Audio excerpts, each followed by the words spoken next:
Welcome to another episode of DD on the Spot. As always, I'm your host, Ryan Johnson. And before I get to our guests here today, I'd like to remind everyone that if you enjoy this content, to please give a like and subscribe down below. We greatly appreciate it. We have Kelly Stone on the podcast. She's a doctor of physical therapy. She's also a CrossFitter. She's been in the CrossFit Games in 2017 and 2018. But most importantly, she's our current guest. Kelly, thank you so much for coming on.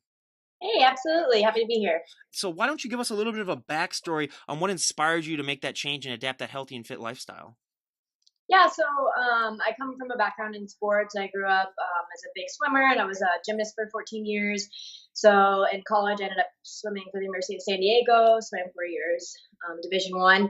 And then once I got done with that, I felt like I kind of lost my identity for a little bit. Like, what am I supposed to do now that I'm not an athlete anymore?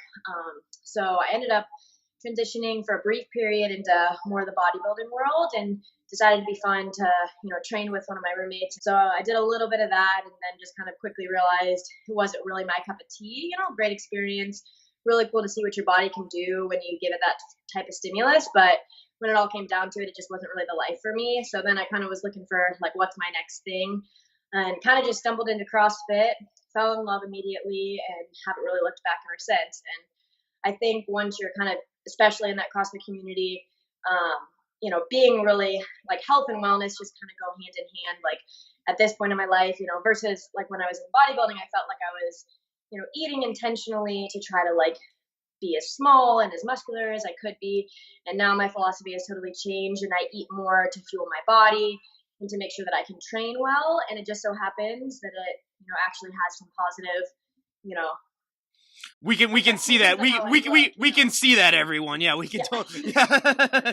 So, I mean, what really inspired you to do CrossFit? Was it something that you just heard about one day and you said, "Hey, I should go check it out," or was it something that you kind of knew a little bit about before? What was your experience like first with CrossFit? Yeah, so it's funny because once I decided I wanted to do physical therapy, it was kind of this like weird, double-edged sword where I felt like from my PT perspective, like I was in school and I was like, oh, I shouldn't like CrossFit because it's dangerous and all these things, so I kind of like tried it here or there and just never really like couldn't really fully commit. So probably over a course of 3 years, tried it once or twice, didn't really look back. And then when I was down at a clinical in Florida, it just so happened that there was a CrossFit gym right around the corner from the hospital I was working at, and I popped in there one day, and it was just a great community of people. I really loved the energy. I was excited to go there every day, and I was like, you know what, like I'm really just gonna like give this a try and see what happens. And so for me, honestly, I think the community aspect of it was what really drew me in. And then I'm super competitive. I have been my whole life, so anytime I'm able to on a daily basis challenge myself and be around other people that are super competitive, like it's intoxicating to me. Yeah, I mean, that's one of the biggest things too, especially with the other bodybuilders that we have on the show is, just having that support too is so important when it comes to just having that drive. But do you believe that, I mean, obviously in CrossFit, you do so many gymnastics moves. Do you believe that your background in gymnastics has really, really helped you when it comes to CrossFit? Yeah, absolutely. My gymnastic background, just strength. A lot of the skills are very gymnastics based. And then actually, funny enough, in college for swimming, all of our strength coaches were CrossFitters, so we didn't tend to do more of like the Olympic lifting movements, but a lot of the like metabolic conditioning style, like high intensity, and long endurance type stuff with a lot of body weight stuff. We did a lot of that in college, so it really came pretty naturally to me. Honestly, just learning how to use a barbell, like for the snatch and the clean and jerk, was the hardest part, adjusting to CrossFit for me. Yeah, I mean, you see all these gymnastics moves and people who already, have that background. I mean, it's so important. And then people end up looking basically like gymnasts, the CrossFitters, just with their overall look. So yeah, having that background really helps a lot of people. And the other CrossFitters that we've had on too have both had the similar thing where, I mean, that background just really, really helps. But I love to ask, because one of the things that I really thought was cool when I started working out and started finding that out was that, everyone's genetics are different. Everybody always has, stuff that they're stronger in or stuff that they're not as strong in. What is one body part when you started training both for bodybuilding and then for CrossFit that really you don't have to incorporate as much into a workout? I mean, I know CrossFit is a lot more, like total body workouts, but there still are like body parts that you have to kind of not isolate as much because they're already big enough as it is, and you don't want to just like be just known for that. And then what is a body part that's really sort of lag behind that you've really had to put into overdrive to get it to catch up?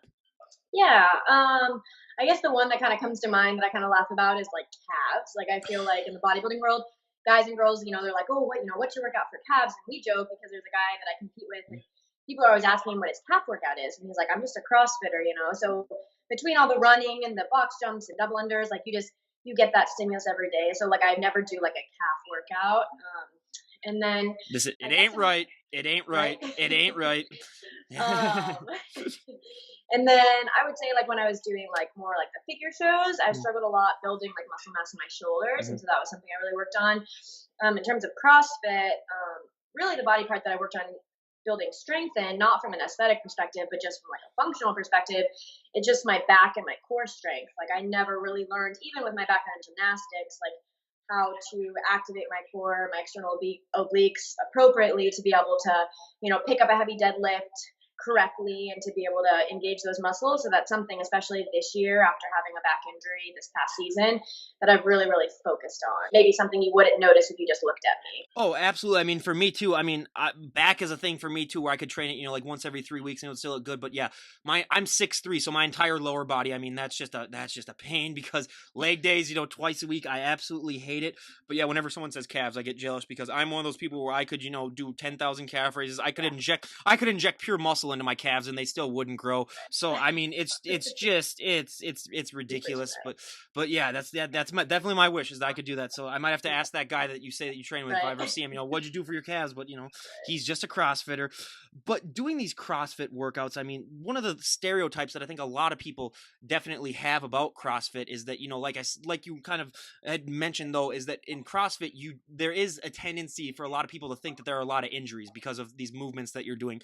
Are there any ways that you specifically or that the people that you work with try to make sure that you minimize your chances of injury as opposed to because some people do. I mean, there have been stuff that has says like some of those movements, if you do it improperly, you are almost guaranteed to get injured. So is it been a struggle for you to sort of find out the right ways to do the movements to minimize injuries? Yeah, so I think that's still continues to be kind of a hot topic when Mhm. you talk about CrossFit.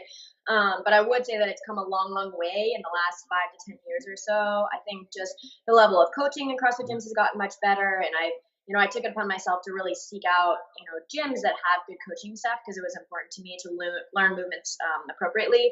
And I'd say most places you go now, they really take the time to teach you the fundamentals. They will encourage you not to put extra weight on the bar until you're really moving well, and then they'll also help you, to make sure that you're warming up appropriately before you're doing those movements. So for me, just for the level of training that I do and the amount of training that I do, I spend a lot of extra time, like with my warm ups, a lot of extra time on mobility and kind of cooling down, and some of those kind of additional things that I think help me from getting injured as often. But there's a risk for everything. But it's funny, I laugh. Our gym was closed one day last week, and I ended up going to what I call the Globo gym. Mhm. And I was looking around, and I was like, you know what? There are a lot more people in here that are moving incorrectly than I would say as a whole in my CrossFit gym, because Yes. at least you've got one, two, three set of eyes on you at all times when you're in a CrossFit gym, and nobody's correcting you at a Globo gym. So I would say, as a whole, like you've got a risk of injury for just about any sport that you're going to do, but I don't think CrossFit's necessarily as bad as people think. Absolutely. I just think that, people just see the results that a lot of people get and they just try to find ways of saying like, oh, that's no way that that's like really true or whatever. So, I mean, yeah, but yeah, like you said, if you walk into a normal gym, you'll see probably way more people doing these weird forms. I mean, I have so many stories of people doing that where, I mean, that would take up an entire podcast series to just talk about horrible forms that I've seen people do in the gym. But at what point or how long did it take you before you finally decide like, hey, I should really try to compete in the CrossFit Games? How long was that? So let's see, I really only was doing it for about 6 to 8 months, and I had moved back to Colorado, and I had sought out a gym that was really, had some really good people to train with, and from that point forward, I was like, I think I can do this. Like, I just had the confidence with how fast that I was improving that I wanted to do it. And that next season, so my second year of CrossFit, we qualified, and I was on our team that went to the game. So it happened pretty quickly. But I always say, like, as a caveat, like if you look at my background, like it set me up very well. I wasn't starting from scratch. Like I came from a very athletic background. I never stopped working out. I just adjusted how I was training. So it was like an easy adaptation. So I wouldn't say my story is pretty typical of a lot of other Oh, people. well, yeah. I mean, everyone has their own story, and yes, some people, yeah, do already have that, background that really, really helps them. But what's the qualifying process like to get into the games? What do you have to do specifically in order to, punch your ticket and have them say, you know what, come down, be in the CrossFit Games? So it's actually completely changing this year, but for the up until this season, the way that it works is in February there is a series of workouts, 5 of them called the Open. So you would start as a gym and you would perform one workout a week for 5 weeks, submit your scores, and then they rank you. So at that point, in each region, like each region of the country and in the world, you get ranked. And so I decided last year that I was going to compete team instead of individual. So the top 20 teams in the region got to go to regionals, and then from there we had to qualify in the top 5, and then that qualified us to go to the games. So they take in the past they would take 40 teams from around the world and bring them together. Now that's completely different. So What it is change interesting here. what's changing about it? What new rules are they making when it comes to qualifying? So this year they've completely gotten away with regionals, and you can also no longer qualify as a team through the Open at all. So they've developed these things called sanctionals or sanctioned events. Wadapalooza, the comp I'm at right now, is actually one of them. So if you win one of those 16 events as a team, then you can go to the games. Or if you win as an individual, you can go to the games. So Oh wow! But if you already yeah, if you already win one, then you don't have to do like the other 15. Then do no, they encourage you? Yes, yeah. yeah, Because I was gonna say then if you have one team that wins like all 16 of them, then it's like yeah, then what's the point? yeah, that would be You stupid. already have your winner then. But yeah, Yeah, so that's really that is really different because I remember there used to be a whole controversy when they had you like send in those videos of like you doing those workouts, and then everyone could be like, oh, that might be edited, or oh, that might yeah, be they might not really be doing it. So I was like, yeah, well that's good now that they finally fixed that because I do remember. I mean, I was never really I followed a little bit of CrossFitters, but like I was yeah. never like into like what really that was all about. But I just remember hearing that on Hearing all about the that. time, and then so yeah, I Yeah. mean, So what they are doing though, sorry to cut you off, is for individuals though they're saying if you win, if you're the top athlete in your country, then you get to go to the games also. So this year, for the first time, you're going to see people as long as they have an affiliate in their country and they win the Open, then they're going to directly qualify. So it's just as a team, you can no longer qualify through the Open. So it's definitely going to be a little different, I would just move to the Vatican then because there's only 700 people there, and then just right? automatically just get in and do that. But Right.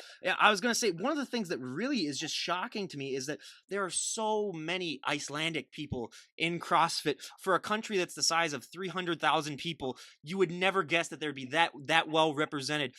Yeah. Is that what do you personally think is the reason for that? Because you see all these Scandinavian people, and you know their population adds up to about 15 million, and they represent sometimes like 75% of all of the participants. Why do you think that region in particular is really taken to CrossFit?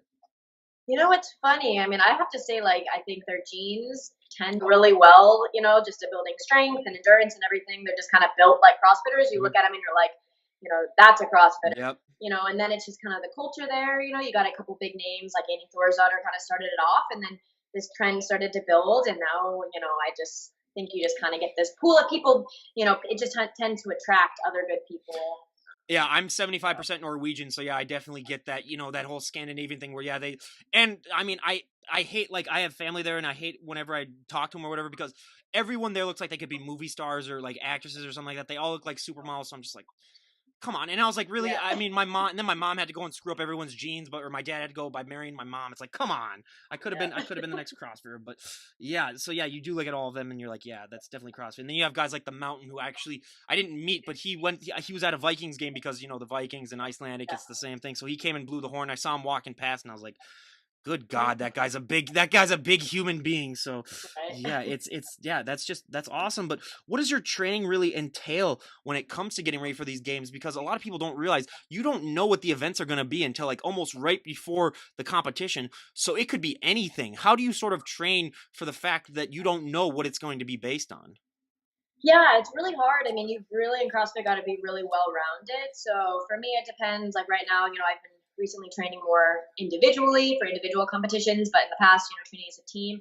So we follow a programming that we do kind of daily. We do our own accessory program, and then once it's coming to big team competitions, we start to incorporate more like synchronized and group work. So just practicing pretty much any and all movements that could show up, and just trying to be proficient with our communication and how we work together. A lot of the team competitions have a lot of synchro movement, so it's about making sure that you can pick up a bar at the same time and do everything at the same time, and then ultimately just kind of sit there and wait until you get a workout and hopefully get to practice it once or twice before you have to do it, but it's not always an option. Yeah, I mean, just the wide variety that you have to be prepared for. I mean, I always said there might be one person though that gets lucky and then just magic and just like has the greatest hindsight where they just train the things that they know. Or I mean, Yeah. that might be the case, but yeah, you just have to be so well rounded. But being a physical therapist, I mean, I've always been fascinated with the fact that there is always that myth that if you do just sort of, because CrossFit is a great deal of it is body weight workouts, and then there's a little bit of lifts in it, but a good majority I'd say is a lot of body weight stuff. There's always been that myth that if you do body weight, you're just gonna get lean. You're not gonna get like super big. You're just gonna make everything pop out. What do you think is the main reason why you see all these CrossFitters and they just are in incredible shape when they're doing a majority of body weight exercises? What do you think is the response or the reason for that? Yeah. Well, I would say, if you kind of separate like your average gym goer Hmm. from like your elite level CrossFitters, they actually are doing a lot more true strength training Yep. than I think a lot of people realize. So you're doing a lot of squats and you're doing a lot of lifting. And a lot of that kind of more technical stuff that you don't necessarily just see in your typical CrossFit class. So I think that just kind of coupled with the high intensity, like if you look at research for fitness and kind of body composition, like doing HIIT, like high intensity interval training style, actually is more beneficial for like overall body fat and everything than just doing like static cardio and static lifting. So I really think it's that kind of whole combination. We're constantly changing the stimulus to our body, doing short sprints and really long 20-minute workouts. And, then you go for a 5K run and you do all sorts of things. And so between all those bits and pieces, you just end up with these like really great physiques. Yeah, I mean, I said like if I could look like any Thor's daughter by doing body weight exercise, I was like, sign me up. I'm down for it. Right? Let's go. I can sell all the gym stuff that I've ever had. Sell all my gym memberships. Let's go Right. outside, do some sled pulls or whatever. Just all that type of stuff. Yeah, sign me up 100%. But I mean, I do have to say though, one of my favorite things to do is watch those CrossFit fail videos where like people do like the chin ups and then they like hit their chin or whatever. Has that ever happened to you? I've definitely had lots of CrossFit fails. Ooh, yeah. I think what the funniest one that comes to mind for me is we were practicing for the first time for me on our new worm, which is Mhm. basically like a 300-pound long sandbag that you use a team. And we had like picked it up and I was late on the call and I like almost got decapitated and we got it on film. It's hysterical. But yeah, stuff like that happens literally all the time. You just kind of laugh about it Yeah. and move on. But I was gonna say because for some of these guys it looks like super bad because they just look like they're going at such a speed, like especially when they chip their chin or they do any of these other fails. But yeah, a lot of the times, I mean, and you see some of these people, and I just don't know how they show those pics of like they have like bloody knuckles or bloody hands, and they're still working out. And I was like, what? I'm one of those people where I mean, being a pitcher and being a baseball player, as soon as I got like blisters on my hands from swinging, I was like, yep, I'm done. We're done. yeah, We're done now. But these people are still doing like muscle ups when their hands are just like bleeding blood, and I'm like, yeah. how do you do that? But that just Too shows stubborn to quit. yeah, well, yeah, and that just shows the willpower and determination because I always, love to say, especially, with our generation, where people want results now and they want them yesterday, where they're not able to, wait the months that might take for you to see like really good results, especially when you're adapting anything, whether it be CrossFit or just regular weight training or any Yeah. cardio. I mean, it is one of those things that's just you need to see and wait for the time to overall see the changes and it really does make a difference. But how is your eating changed? Because everyone knows the bodybuilder diet, is a lot more restrictive when you're on prep, and then even so when you're trying to gain muscle. But a lot of the times, one of the things that I'm surprised is that CrossFitters they can get away with eating a lot more stuff. How has your diet changed from that? It has been a complete 180. It's been really kind of a fascinating ride for me. So I came from college swimming where I could pretty much eat whatever I want, and that was the smallest I ever was, just doing all that aerobic training. And then when I transitioned into bodybuilding, it was really hard for me because I felt like I could work really hard, but ultimately, what it came down to for my shows, what I was eating, and I got to the point where a couple weeks after my show, I was eating 700 to 900 calories a day, almost no carbs, almost no fat. I'd have days where I'm eating 6 meals a day of tilapia and asparagus, and it was literally Jeez. miserable. Like I feel like I had no social life. I could like do nothing because I couldn't eat with anyone. I couldn't drink. So it really mentally, I think more than anything, took its toll on me.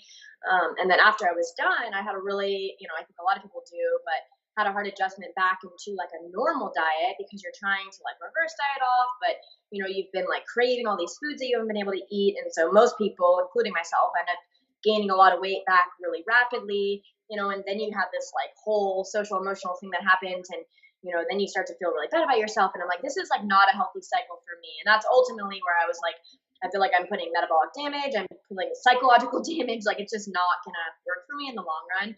So it's been fun to transition into CrossFit where I would say for most people, like it becomes about fueling your body. And so I went from eating, like I said, 700 to 900 calories a day to I've gradually increased, but now I'm up to about 2,500 calories a day.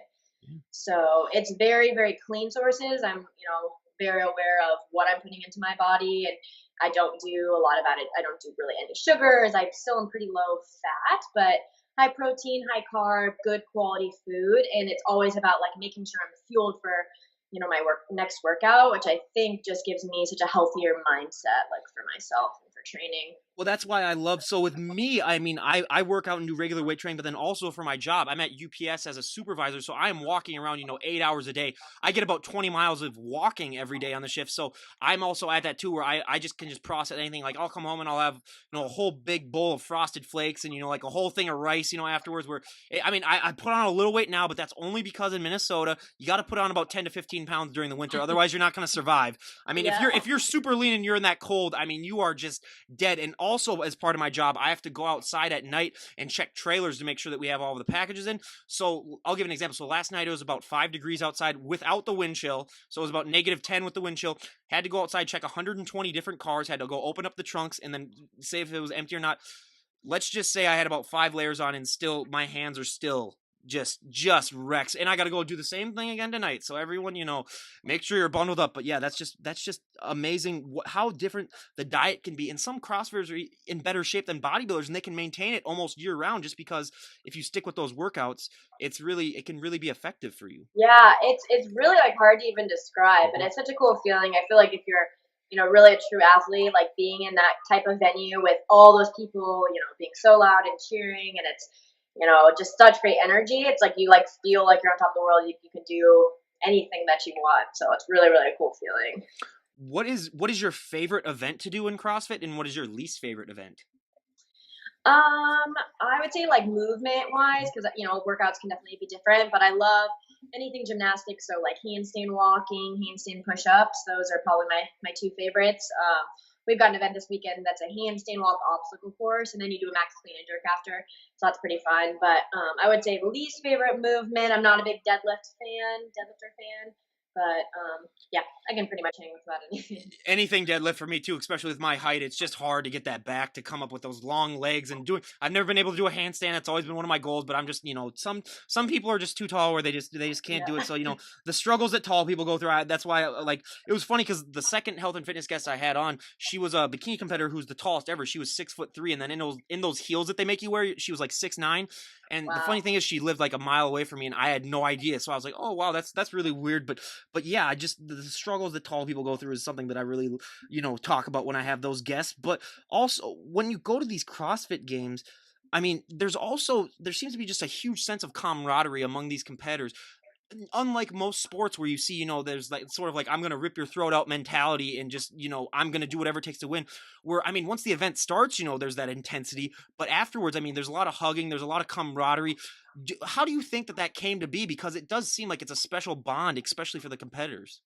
Yeah, absolutely. It's so true. And you kind of see it at the local level and also at those kind of bigger Mhm. national, international competitions as well. But I think it's honestly just the gym culture that we're kind of used to. Like most, normal like bodybuilding gyms that you train at, you're by yourself. Mhm. It's headphones on, you're in your own kind of little bubble. And CrossFit is a complete opposite. Like you're just used to being around a community of people that's super supportive and like, yeah, wants to like hash it out with you and Yeah. see who's going to be better that day. But it's all supportive and everybody wants everyone to do well.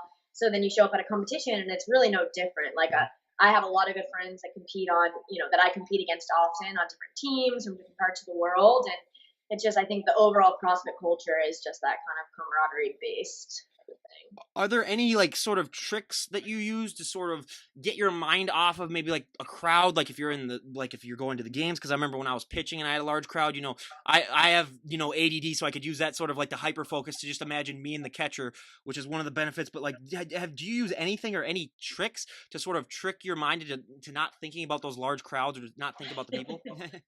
I thrive on the adrenaline. Mm. I think, when I was back in gymnastics where I had some, more like high skill stuff, like Mhm. which is what I would say about like pitching and stuff, where I really need to be focused. Yep. I would tend to like close my eyes and stand on my tiptoes and like not watch the people going before Mm-hmm. me. But I think in CrossFit, like I really thrive on that high energy, so I tend to just tend to embrace it and just kind of run with it. Take some deep breaths maybe, but for the most part, that's about it. Being a gymnast, I have to ask because I mean, I've known people that are gymnasts, but I don't know like how good it was. But have you seen that video of that UCLA girl doing her routine? Yes. So Uh-huh. how good? So being a gymnast, that's like me asking like how good a baseball player was, knowing that background. But how good of a routine is that? Is that one of the best routines you've ever seen, or just because I know it looks amazing, but just compared to other routines, what do you think was how it ranks up? Yeah, I mean, I think for the college level, especially, it's phenomenal. Just Mm-hmm. like her character, she's got such a great personality. I've kind of followed her through the Mm-hmm. years, watching her at UCLA. But yeah, I think it's absolutely phenomenal. Like, can you really compare her to someone like a Yeah. Simone Biles, like internationally? Mm-hmm. Skill wise, probably not, but in terms of charisma and performance, absolutely. Like, she's awesome. She's super fun to watch. All I know is the one time I winced is when she jumped up and did the splits, and I was like, "Oh Yeah. God!" I was like, "Come on!" That's where every guy who was watching was just like, "Oh, come on!" Right. Yeah, that's that. But yeah, that was amazing. So yeah, anytime I saw have gymnasts on, I always like to ask that because it's one of those things where just what they do is so amazing, and also I mean just what CrossFitters do. But when you're going through the games and when you're just going through the games can be a really big Iditarod. I mean, you can really tire yourself out. What is the feeling like for you when you finally get done with the games? What do you mainly like to do? Um, Usually eat, maybe have a beer, some type of alcoholic beverage, and then sleep for like 3 days. Yeah.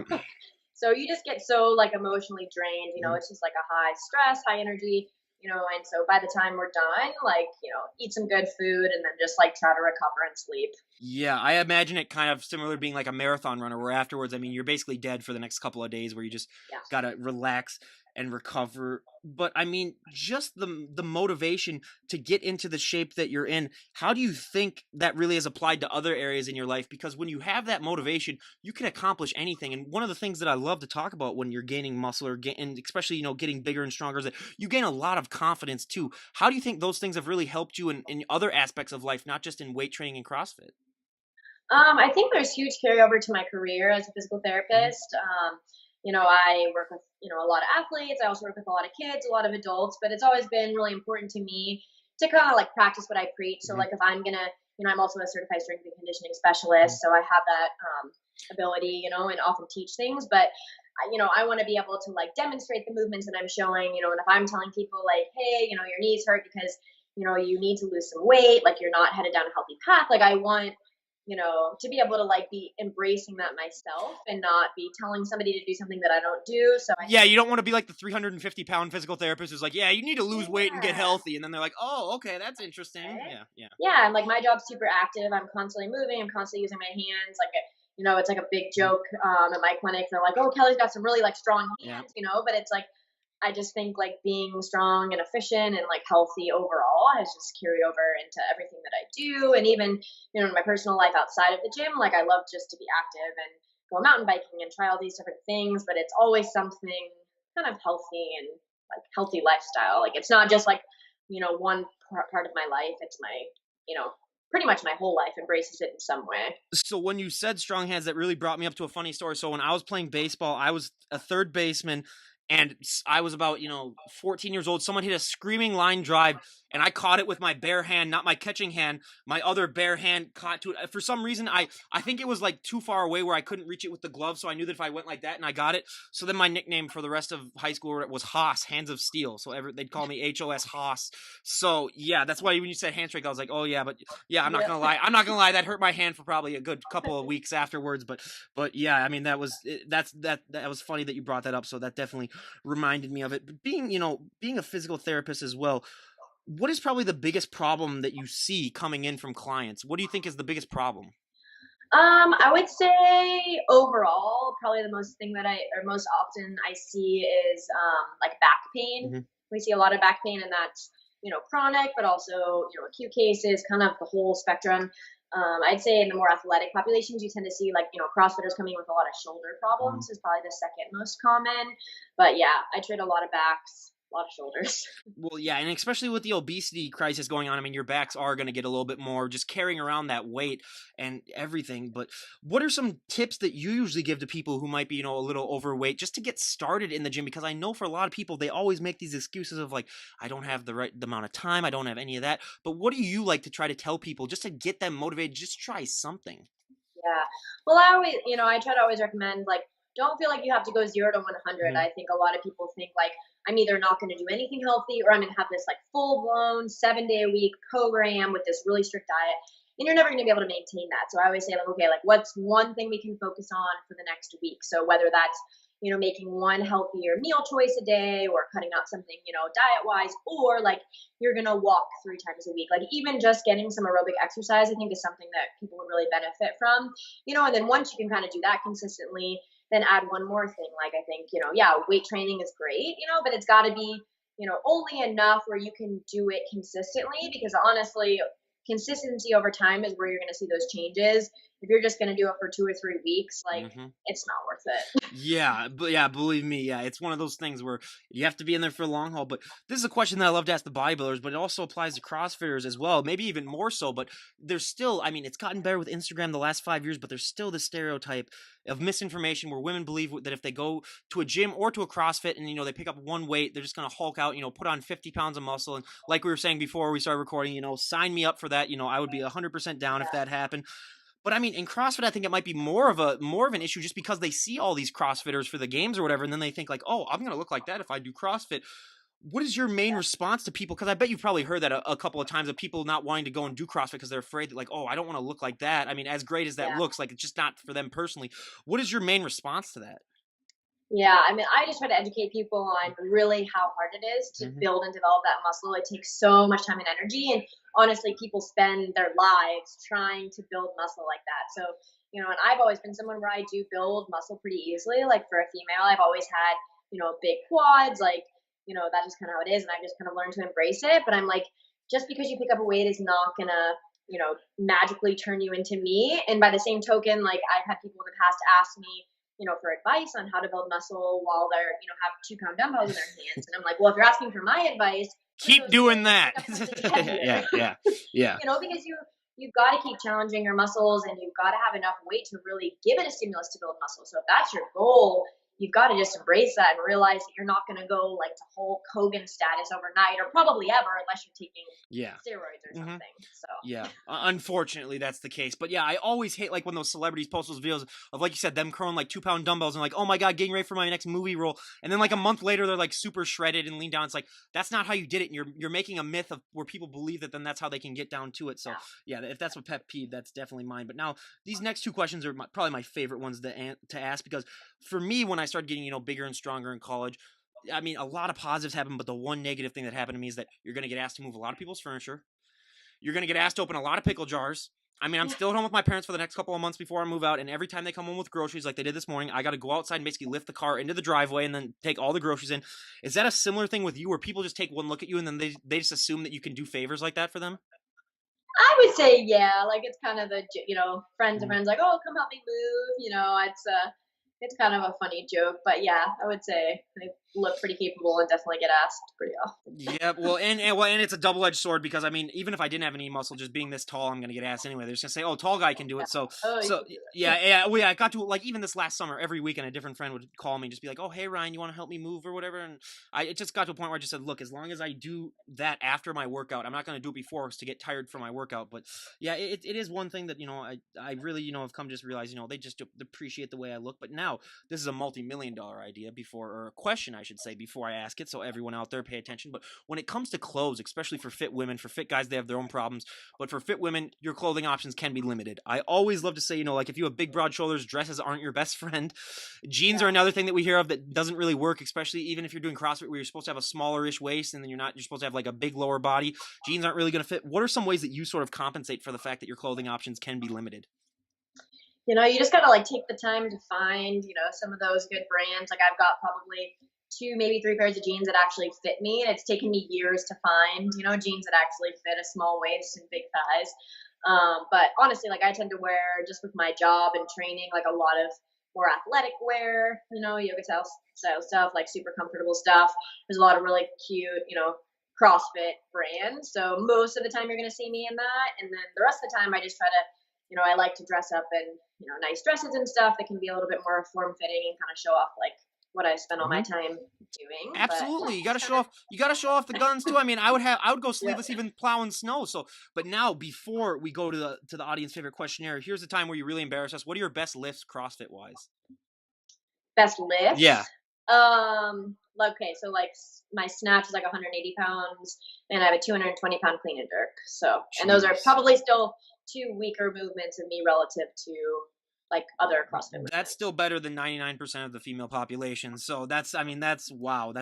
That's really, really incredible. But so yeah, she embarrassed us all. So now I always, everyone who had a sense of pride or had their head held high today, I just swatted it down for you. You're welcome. Now go and, be miserable the rest of the day.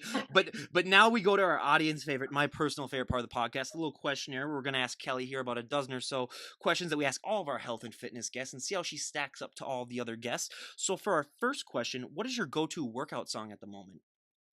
Go-to workout song? Holy moly. I don't know. Oh yeah, well yeah, because CrossFitters normally they don't have their headphones and like you're talking about, they normally just have the regular music. But is there a certain like genre of music that you like to work out to the most? I like some like high intensity, like Put some club music in there then, yeah. Yeah, something high energy, but I'm really not focusing on what the lyrics are most of the time. Oh yeah, me neither. But I'm one of those. So like I do my old school cheesy '80s music or like cheesy like the Rocky IV soundtrack is the cheesiest soundtrack ever. But I play that at least one song. So I have a problem though where I have a gym at home.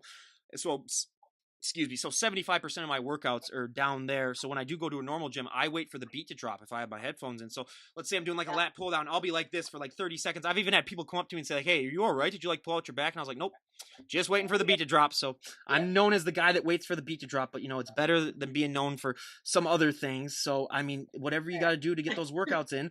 But now out of all the celebrities on the planet, if you could train with any celebrity, who would it be? Train.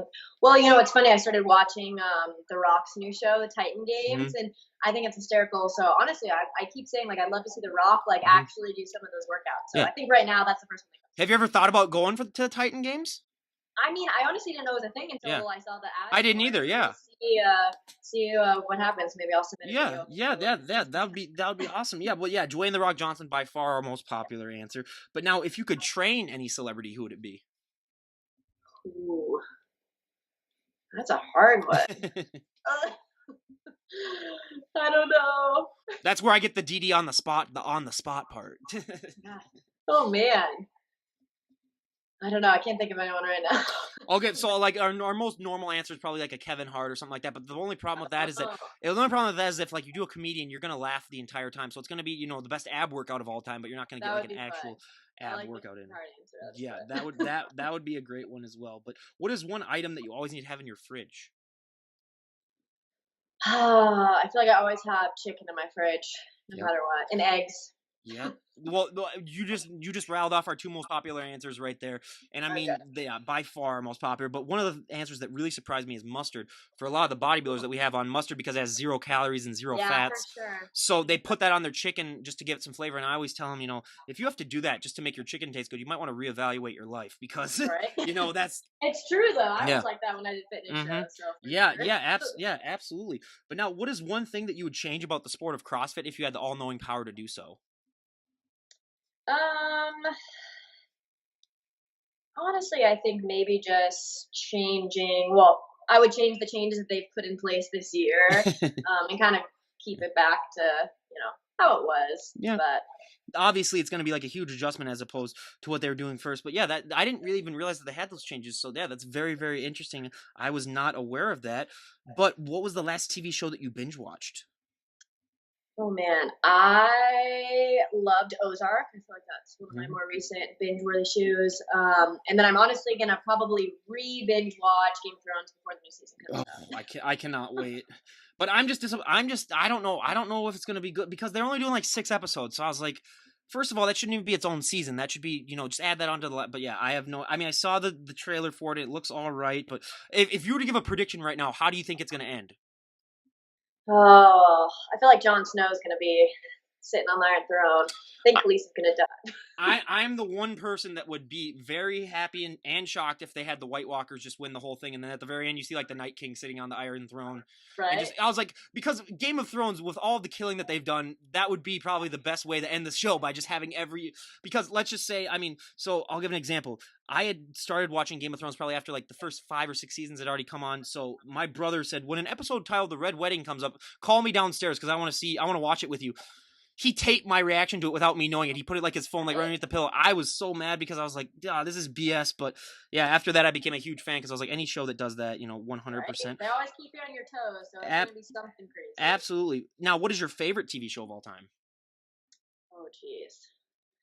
I mean, for a long time, I was a huge Survivor fan. I feel like it's also in that niche of like just cool shows. But yeah, I'd say lately, honestly, probably Game of Thrones has been my favorite. Yeah, I mean that one's definitely up there for me. But now, what is a guilty pleasure movie that you enjoy? I'm like a huge rom com, like cheesy love movies like that. You and every woman on the planet. Yeah. Yeah. Well, you would be surprised then because again, all of my guy friends, close your ears. But my number one guilty pleasure movie is The Princess Bride.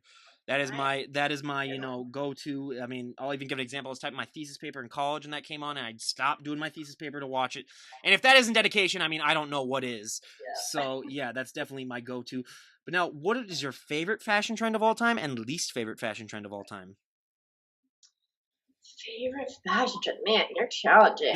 Um, my least favorite is high waisted shorts on girls. I think it's like not flattering on anybody. Not a fan. I'm a big fan of like the skinny jeans, so kind of like the opposite of that, like kind of the more like form fitting, like show off your figure, but like in a classy way. Yeah. Yeah, well, being up in Minnesota, I mean, you got to have flannel for me just because it's so warm. But my least favorite, my dad ruined it in the '90s, is fanny packs. I mean, Fanny pack. girls can, don't get me wrong, girls can rock a fanny pack, but guys trying to do it, I mean, I know it's making a slight comeback where I just try my hardest now. Just if there's anything I can do with this podcast is stop the spread of fanny packs among guys. So I mean, just let it go, guys. But now my last question of the questionnaire: if you could go back in time and talk to the 18-year-old version of yourself, what would be the best piece of advice you would give her?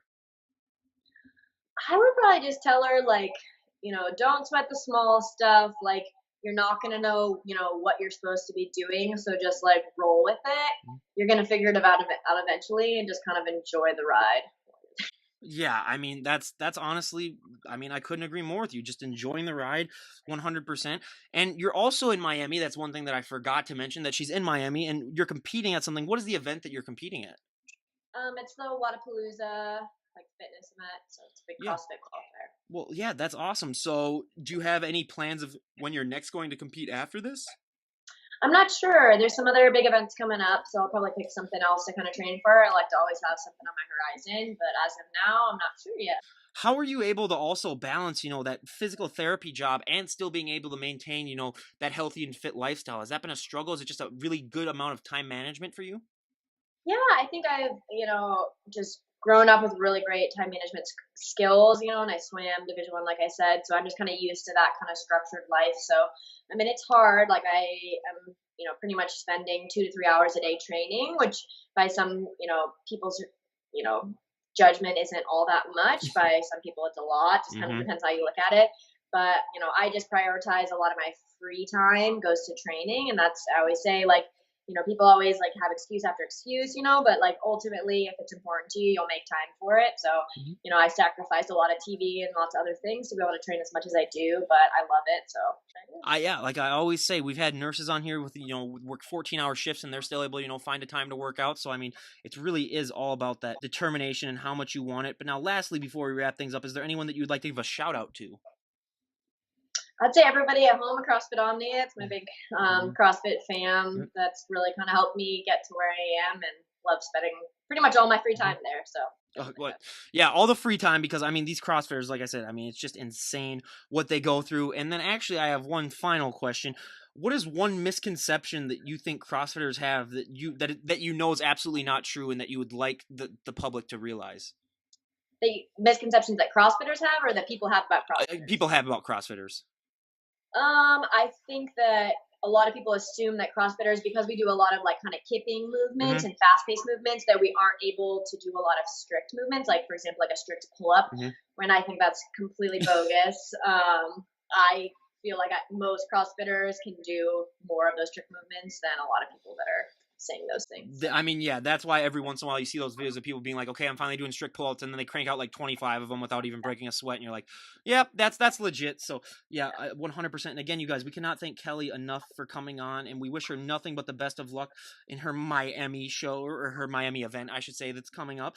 And also in the future, I mean, best of luck to you. It was really, really great having you on the show. I mean, it's always great to have a wide variety of people and have crossers on, because it is such a huge happening that's really taking over now. It's getting bigger and bigger every year. So I think in the future, 5 to 10 years, it might be, the biggest thing out there. So again, thank you so much for coming on, and everyone follow her down below. I'll leave all of her links down below.